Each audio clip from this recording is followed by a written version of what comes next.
छाया की कैद। राहुल का जन्म उस छोटे से शहर में हुआ था जहां नदियां सूखी रहती और सपने हवा में उड़ते रहते।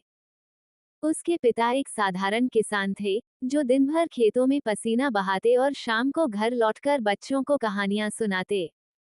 राहुल को उन कहानियों से प्यार हो गया था, राजा रानी की, जंगल के शेरों की, और कभी कभी अपनी जिंदगी की। लेकिन पिता की मौत के बाद घर की जिम्मेदारी राहुल के कंधों पर आ गई। वह स्कूल छोड़कर काम पर लग गया, पहले एक फैक्ट्री में, फिर एक छोटी कंपनी में क्लर्क बनकर। यही उसकी मुलाकात सीमा से हुई। सीमा गांव से आई थी, जहां की मिट्टी में उसका बचपन दबा था। उसकी मां की मौत बचपन में हो गई थी और पिता ने दूसरी शादी कर ली। सौतेली मां की मार और घर की गरीबी ने सीमा को सख्त बना दिया। वह शहर आई थी नौकरी की तलाश में, लेकिन मिला तो राहुल का प्यार। वे मिले एक बस स्टॉप पर, जहां बारिश हो रही थी और दोनों छाते के नीचे छिपे थे। बातें हुई, हंसी आई और जल्दी ही प्रेम विवाह हो गया। शुरुआती दिन सचमुच सपनों जैसे थे। राहुल सीमा को छोटे छोटे तोहफे देता, कभी एक फूल, कभी एक किताब। सीमा घर संभालती और शाम को दोनों साथ बैठकर चाय पीते। पहला बच्चा, आरव, आया तो घर में खुशियां बिखर गई। आरव होशियार था, स्कूल में हमेशा पहले नंबर पर आता। फिर अनन्या आई, अपनी मासूम मुस्कान के साथ, जो घर की हर दीवार को रोशन कर देती। लेकिन जिंदगी की धूप तेज हो गई।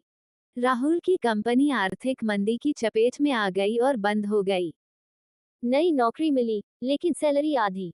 अब वो एक लोकल किराने की दुकान पर काम करता, जहां मालिक कंजूस था और ग्राहक हमेशा झगड़ते।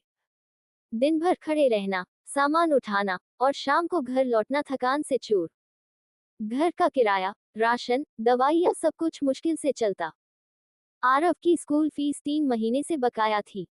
स्कूल वाले चिट्ठियां भेजते, फीस न दी तो बच्चे को निकाल देंगे। अनन्या की किताबें खरीदने के लिए पैसे नहीं थे। वह पुरानी किताबों से पढ़ती, लेकिन दिल टूटता देख राहुल का। सीमा का गुस्सा बढ़ता गया। शाम को वह चिल्लाती, जब काम सही नहीं था तो शादी क्यों की, बच्चे क्यों पैदा किए। मैंने सोचा था तुम मुझे राजकुमारी की तरह रखोगे, लेकिन यहाँ तो भिखारी जैसी जिंदगी है। राहुल चुप रहता। वह जानता था कि सीमा का दर्द गहरा है।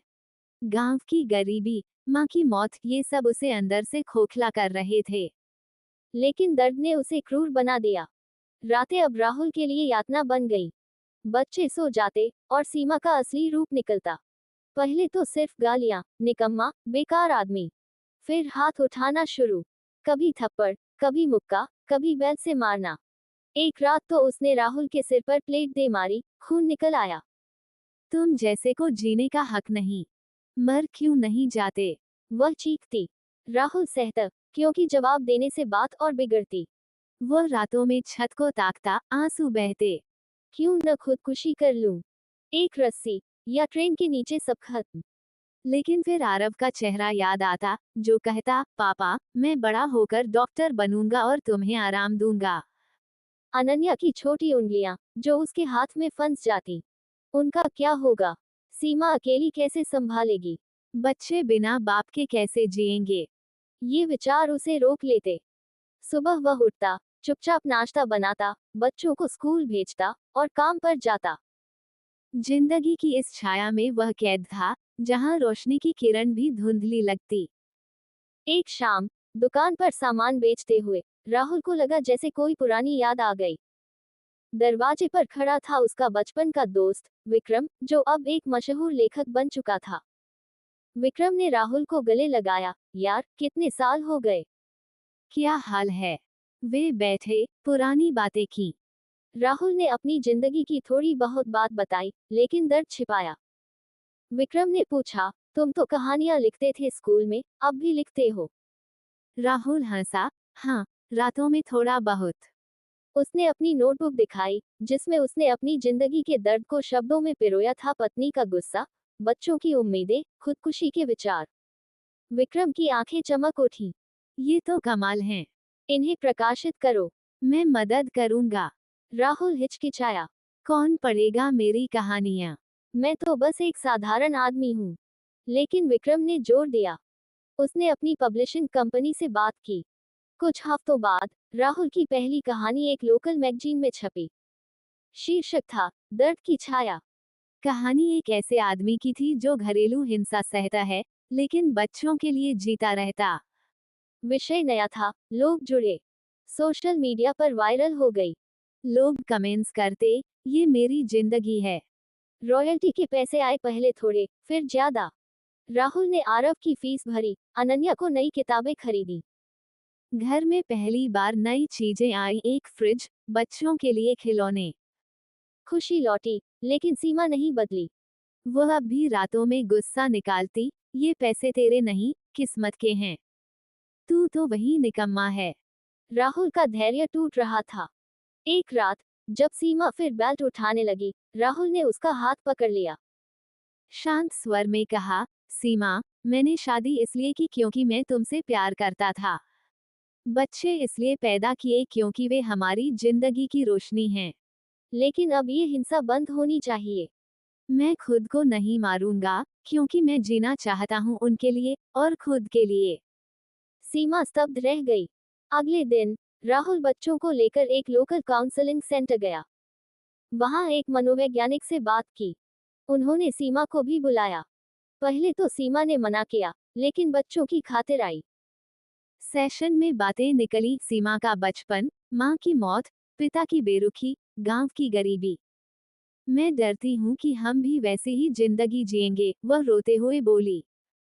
राहुल ने अपना दर्द साझा किया, कंपनी की बंदी, रोज की थकान, खुदकुशी के विचार।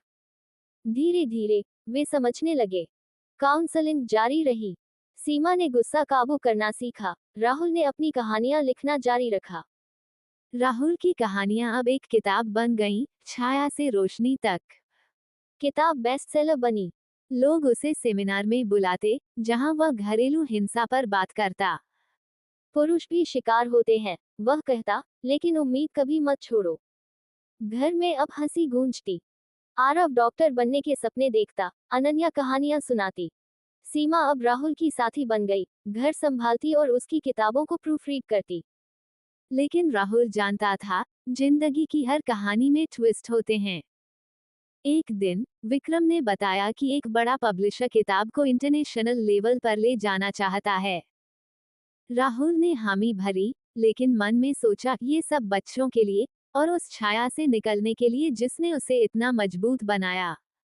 समय बीता। राहुल अब एक जाना माना लेखक था। उसके घर में अब कमी नहीं थी। लेकिन वह कभी नहीं भूला उन रातों को, जब मौत करीब लगती थी। वह अपनी कहानियों में लिखता, जिंदगी एक कैद है, लेकिन चाबी थोड़ी हाथों में है। बस हिम्मत चाहिए उसे घुमाने की। और इस तरह छाया की कैद से निकलकर राहुल ने अपनी जिंदगी की नई कहानी लिखी, उम्मीद की, प्यार की और जीत की।